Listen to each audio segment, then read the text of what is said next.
Alors, chers citoyennes et citoyens, il me fait plaisir de vous donner un bref compte-rendu de la réunion qui s'est tenue le 11 décembre. D'abord, dans les demandes verbales, nous avons eu un groupe de professeurs qui est venu nous informer qu'ils veulent réaménager la cour de l'école et naturellement, ils sont à la recherche de sous et d'aide. Alors, faites une demande à la municipalité. Ils ont un projet qui est intéressant et là, puisque nous sommes dans le budget, alors nous allons étudier leur demande et leur faire une proposition. Dans l'urbanisme, on a eu une demande de dérogation mineure. Il s'agit de Julie Fauvel et de Denis Pigeon, 226 rue du Vieux-Moulin.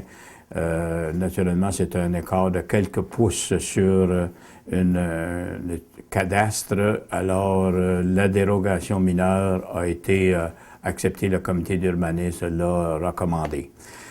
Dans la deuxième que nous avions, c'est une modification au règlement du zonage 427 de Linda Fournier au 132 Lacty.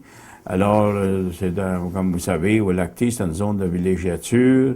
Ils voulaient faire une modification pour partir un genre de commerce de thérapie dans cette zone-là. Et comme de raison, le Conseil prétend que les commerces devraient être situés, la plupart des commerces, normalement, devraient être situés à l'intérieur du périmètre urbain.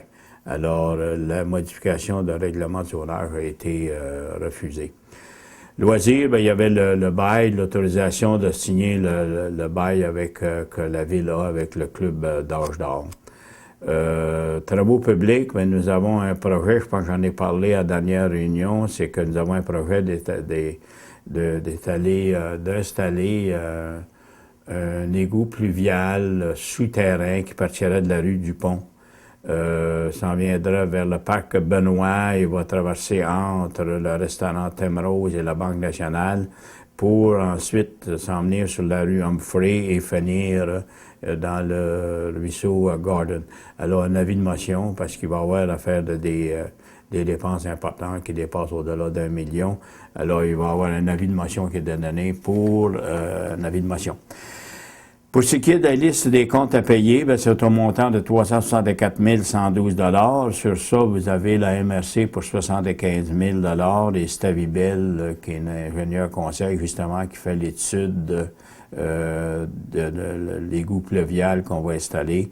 Alors, pour 17 000, les autres, ce sont des comptes courants. Nous avons aussi, pour la vente d'immeubles, le 14 mars 2013, il s'agit d'immeubles dont ils sont en retard avec les taxes municipales. Alors, il y a deux propriétaires, 3 immeubles qui seront mis en vente. Aussi, on a autorisé l'avocat de la Ville pour le recouvrement des arrérages de taxes pour les années 2011 et antérieures. Naturellement, les gens ont été informés et ceux qui les arrérages, nous, par la loi, nous sommes obligés de collecter les taxes qui sont antérieures à 2011 et nous devons prendre les moyens pour collecter ces arrérages-là. L'amendement au calendrier des séances du Conseil en 2013, une qui va être importante, c'est pour la première en 2013, ça va être une semaine plus tard, puisqu'on arrive de vacances le 3 janvier, et la réunion se tiendrait le 8, alors 5 jours après. Alors, on l'a reporté d'une semaine qui serait le 15 janvier, et le restant des autres réunions sont toujours le 2e mardi du mois. Et enfin, vous avez aussi vers la fin de 2013, alors il y a des élections municipales qui auront lieu le 3 novembre 2013. Alors nous devons tenir une réunion avant 30 jours. Alors le 1er octobre, nous tiendrons une réunion qui est une semaine avant les dates régulières des assemblées.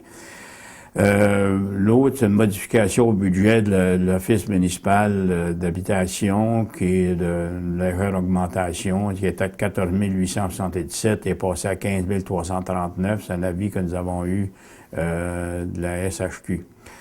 Un document qui a été remis aussi de l'échelle salariale de nos employés, qui est accepté par le Conseil.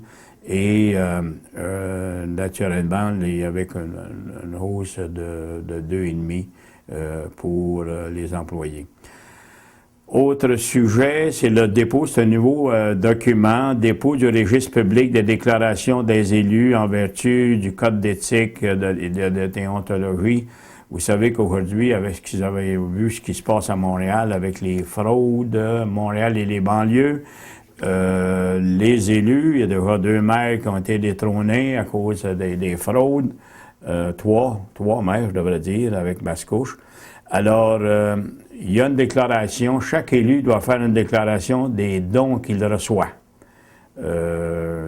Si c'est au-dessus de 200 $, il a le droit faut qu'il dénonce les dons qu'il fait. Alors, il y a une fiche et ça doit être présenté à la directrice, au directeur, que lui garde ça en filière. C'est jusqu'à concurrence de 200 $, quel que soit, il doit le déclarer d'une façon annuelle. Le certificat nous avons finalisé le dossier avec Pomerleau. Il s'agit d'un paiement final. Nous avons tous les... Alors, ça fait... il n'avait donné une garantie d'1 an. Et si vous vous rappelez, on a démarré ce plan d'eau potable-là au mois de mars 2011, mais on avait des déficiences avec le système, entre autres, ce qu'on appelle la crépine, c'est l'entrée d'eau avec ces genres de filtres, puis il y avait des problèmes. Ils l'ont changé, et alors il reste ça, puis ils nous donnent une garantie jusqu'à d'1 an sur la nouvelle crépine qu'ils ont posée. Alors, le paiement final va s'effectuer pour le contracteur général qui est Pomerleau. Devant ça, il y a eu aucune demande verbale, à part qu'il y a un citoyen qui a dit qu'il félicitait le conseil pour son travail qu'il a fait. Alors, devant je voudrais, moi, cette dernière année, dernière réunion de l'année 2012, je voudrais profiter de l'occasion pour souhaiter à tous joyeux Noël et bonne année, santé, bonheur, et un petit rappel que nous ferons le budget le 20 décembre à 5 heures.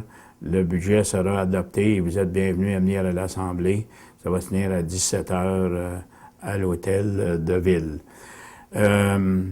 Aussi, pensez pour les gens qui sont attachés chez eux, qui ne peuvent pas sortir, que ce soit les aînés ou même dans nos centres de santé, une visite dans le temps des fêtes, ça leur ferait plaisir. Alors, puis ceux qui n'ont pas de parenté surtout.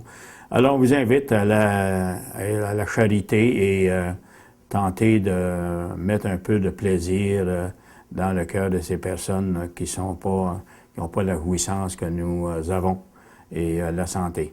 Alors, à tous, joyeux Noël et bonne année et merci au TCK de Canal communautaire m'a donné cette opportunité de vous transmettre ces informations.